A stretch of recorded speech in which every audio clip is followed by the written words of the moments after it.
Assalamualaikum warahmatullahi wabarakatuh. Waalaikumsalam warahmatullahi wabarakatuh. Selamat datang di channel kesayangan kita semua, Salimah Villa Official, yang tentunya selalu menjelajah budaya, meneguhan makna. Ini sudah kelihatan grogi, lama enggak? Sudah lama kita nggak bahas makanan, makanan, jadi lupa sama tagline ya. Itu. Nah, hari ini kita bahas apa ya, Mas Rido? Wah, ini sebuah hidangan khas karena kebetulan kita masih di kawasan Merapi pesantren Merbabu, ya, di pesantren masyarakat Merapi Merbabu. Di belakang kita nih ya, gedung-gedungnya kelihatan ya, pesantren masyarakat Merapi Merbabu. Dan salah satu hidangan yang khas di lereng Merapi, apa itu tadi? Itu baik di lereng selatan maupun lereng utara adalah jadah.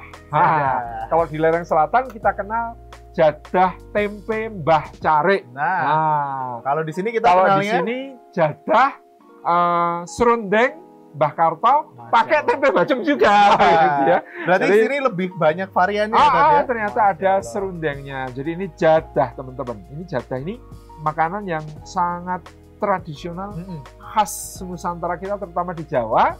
Nah, jadah ini bahannya apa, Mas Rudo? Kayaknya sih dari, kalau teksturnya kan agak-agak lengket ya, berarti mungkin ada ketannya ya, Tadi? Ketan, bahasa Inggrisnya glutinous rice, gitu ya. Ya, ini dari beras ketan. Mirip gak sih dengan sticky rice gitu? Iya, sticky rice, mirip, ya? karena dia lengket ya. Cuman kalau sticky rice di Jepang itu kadang-kadang beras yang bukan beras ketan juga sticky. Oh, ya, ini beda tekstur ya tadi? Ya, nah beras ketan ini dimasak ya teman-teman, yang insya Allah dengan air, kadang-kadang sudah dengan santan, bahkan juga dicampur dengan kelapa. Kemudian ketika sudah matang itu kan masih berupa butiran-butiran. Iya. Itu kemudian ditosoh, ditumbuk. Ditosoh itu ditumbuk, tapi numbuknya pakai kain atau pakai permukaan yang lembut, biasanya ditosok biar halus. Berarti biar gitu ya. Semacam pelapisnya gitu ya? Jadi ini makanya bentuknya sudah tidak berbentuk butiran-butiran lagi. Itu namanya ditosok. Nah, kalau di dalam ada tradisional Jawa, biasanya jadah ini harus hadir pada saat pernikahan. Wah, ini dulunya. Kenapa kira-kira, Mas Rido? Mungkin karena ini makanan mewah, Ustaz. Makanan sultan kan? Ya, ini istimewa. Benar ya. Yang kedua karena memang ada filosofi tentang pernikahan di dalam beras ketan. Apa itu, Ustaz? Di dalam makanan jadah ini.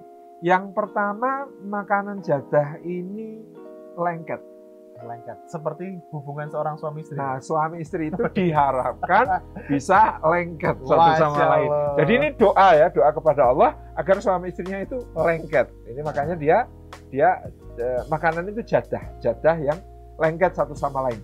Kalau di Jogja ada khusus lagi namanya jadah manten, Mas. Apa itu, Ustaz? Nah, jadah manten ini jadah diisi dengan serundeng. Bisa serundeng, bisa kemudian abon, ya daging, itu ya. Kemudian masih dibungkus lagi dengan dadar. Dibungkus lagi dengan dadar. Dadar itu telur, kan? Dari bukan. telur, ya. Dadaran telur yang berwarna kuning kayak kulit lumpia. Oh, iya. Ditutup itu dengan itu, kemudian menyelimuti gitu ya? Dijepit. Dijepit pakai bambu. Nah, untuk mengikat ujung welat bambunya itu digunakan potongan kacang panjang. Wah, kemudian jadahnya ini dioles dengan kapur sirih sedikit, lalu dibakar. Wah, itu namanya jadah manten. Ya, sangat istimewa, biasanya hanya disajikan dulu di kalangan bangsawan, di keraton. Itu hanya boleh dikonsumsi oleh orang yang sudah manten. Kan? Sudah menikah gitu ya, jadah manten makanya gitu ya. Itu biasanya hidangan yang sangat istimewa. Nah, karena kalau jadah manten itu filosofinya lebih banyak lagi. Jadi dari jadahnya, kemudian lengket tadi ya, masaknya kan lama, harus sabar. Dan proses ya tadi ya. Namanya orang menikah itu harus sabar, pokoknya isinya sabar supaya bisa lengket. Kemudian dibungkus dengan telur tadi, dengan dadar. Jadi apapun yang terjadi di rumah itu jangan sampai keluar. Nah, gitu ya. Apapun yang terjadi di rumah itu ya harus selesai di rumah. Jangan diceritakan kepada tetangga, apalagi cerita di medsos. Yang sering terjadi. Kalau cerita di medsos nanti jadi serial, Mas. Judulnya layangan putus.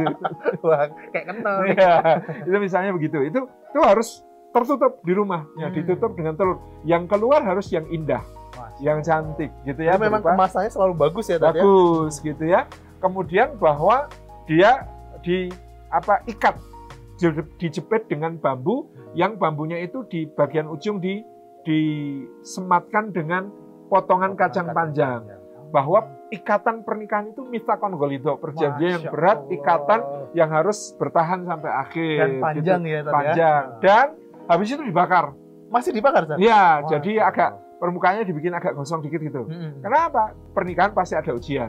Pernikahan pasti api cemburunya, ada api cemburu, ada api yang kemudian agak menggosongkan gitu ya, dan lain sebagainya. Tapi itu akan membuat semakin matang, semakin dewasa, ya, dan itu artinya pernikahan akan semakin lezat gitu ya. Itu jadah manten. Ya. Nah, kalau jadah ini, kalau kita baca novelnya Pak Omar Khayyam yang sangat legendaris, judulnya Para Priyayi. Nah, Para Priyayi ini basicnya di daerah istri saya, Ngawi. Dimana? Oh, Ngawi. Nah, di Ngawi itu seperti di lereng Para Priyayi, ya, lereng Gunung Lawu. Oh iya. Di Para Priyayi itu disebutkan bahwa orang priyayi Jawa zaman dulu itu kalau bertamu kemanapun itu bawa jadah sebagai persembahan, sebagai oleh-oleh, sebagai hadiah tanda cinta, karena tadi ingin membentuk persaudaraan yang lengket, yang akrab gitu. Mantap, ya. Itu namanya jadah. Itu sampai sekarang mertua saya kalau datang ke rumah saya, kalau datang ke rumah bapak saya masih bawa jadah. Wajib, itu bawaan wajib. Dan jadahnya nggak boleh beli, harus bikin sendiri gitu ya. Itu bikin sendiri. Itu kekhasan yang luar biasa. Nah, novel Para Priyayi itu istimewa, Mas Firdo. Apa ya? Karena di Amerika untuk beberapa universitas seperti Cornell University, kemudian di Kanada di McGill University, Para Priyayi itu kan cuma novel ya sebenarnya, fiksi. Tapi dia jadi buku wajib baca untuk mata pelajaran antropologi Jawa. Itu apa yang bikin spesial, Sir? Karena memang dia menggambarkan hidupnya para priyayi maupun orang-orang desa. Jadi ada dua kehidupan yang dia gambarkan sekaligus, orang biasa Jawa dan orang priyayi Jawa. Apa perbedaan, apa persamaannya, seperti apa filosofi hidup mereka, seperti apa sikap-sikap mereka terhadap perubahan dan lain sebagainya. Jadi itu kan menceritakan dari zaman penjajahan, zaman kemerdekaan, zaman G30 SPKI sampai zaman modern, zaman Orde Baru.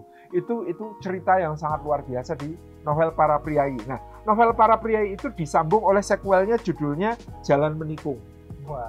Jalan Menikung itu cucunya Para Priyayi ini ada yang kuliah di Amerika, mondok ngekos di rumah seorang profesor Yahudi, terus jatuh cinta sama wanita Yahudi. Nah, itu pergulakan budayanya luar biasa. Jadi novel Para Priyayi itu sangat menggambarkan ya kondisi di mana orang Jawa mengalami gegar budaya ketika di Amerika gitu ya, itu Jalan Menikung, makanya disebut Jalan Menikung.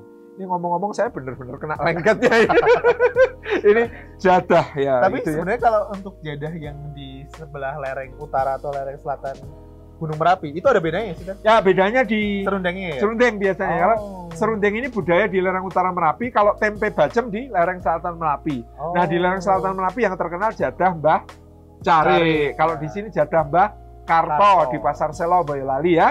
Nah jadah Mbah Care itu dulu terkenal karena ada Pak Sastro Dinomo namanya seorang care yang kemudian membuat hidangan untuk keraton pada masa Sri Sultan Hamengkubuwono IX. Lalu menjadi favoritnya Sri Sultan Hamengkubuwono IX. Dan karena Sri Sultan Hamengkubuwono IX itu kan orang berlatar pendidikan barat ya, beliau sangat fasih berbahasa Belanda, katanya lebih fasih daripada orang Belanda. Maka dikira ini sebagai sandwich, roti isi. Jadi jadah, tempe gitu ya, tempe di tengah, di atasnya jadah lagi. Nah beliau daharnya caranya begitu. Jadi kemudian jadahnya dibentuk seperti roti burger. Rice burger, rice burger di tengahnya itu ada apa namanya tempe bacem. Nah ini tempe bacemnya juga istimewa teman-teman. Tempe bacem yang asli bacem pakai sot itu masaknya tidak pakai air biasa tapi pakai air kelapa, ditambah gula Jawa, ditambah ketumbar. Nggak pakai mirijai ya, Tat ya? Apa? Kalau pakai mirijai kan dari India, Tat. Tumbar mirijai. Tumbar mirijai. Teman-teman kita sudah maghrib, jadi kita mau pamit dulu menikmati yang namanya jadah tempe atau jadah serundeng ya. Kalau di selatan jadah tempe, di utara jadah serundeng, tapi di sini tetap ada tempe bacem sebagai akulturasi. Ini adalah perpaduan antara selatan dan utara. Ada di pesantren masyarakat Merapi Merbabu. Ahlan wa sahlan, berkunjung ke sini. Dan insya Allah kita masih punya proyek-proyek kebaikan luar biasa dalam rangka dakwah di lereng Merapi Merbabu. Ayo bergabung bersama kami di pesantren masyarakat Merapi Merbabu. Sudah ada maghrib ya, di belakang Oke. kedengaran ya. Benar Kita sekali, pamit Ustaz. dulu. Jangan Insyaallah lupa ketemu. pokoknya like, komen, dan subscribe ya, Teh, ya. Yes, ya. Sampai jumpa dan tunggu untuk episode-episode selanjutnya. Insyaallah. Jazakallahu khairan. Terima kasih. Assalamualaikum Assalamualaikum warahmatullahi wabarakatuh.